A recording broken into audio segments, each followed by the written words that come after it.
Ilang gabi na akong gising pa rin, kausap ang ulan at ang hangin. Pinipilit kalimutan lahat ng sakit, pero pangalan mo pa rin ang kapalit. Sinubukan kong umiwas sa damdamin, magkunwaring kaya kahit hindi na rin. Pero habang tumatagal ang bawat araw, mas lalo kang bumabalik sa tanaw. Pagod na akong masaktan ng paulit-ulit sa maling taong akala ko'y kapalit.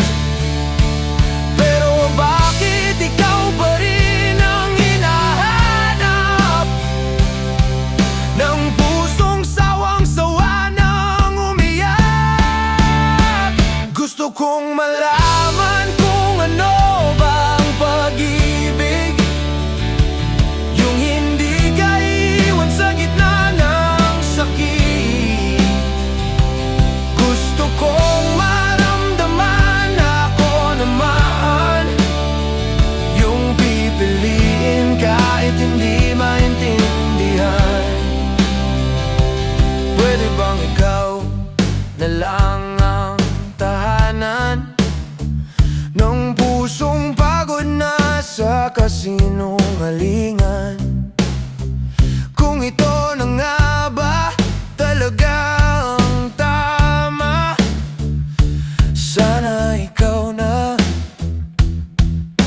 sana tayo na.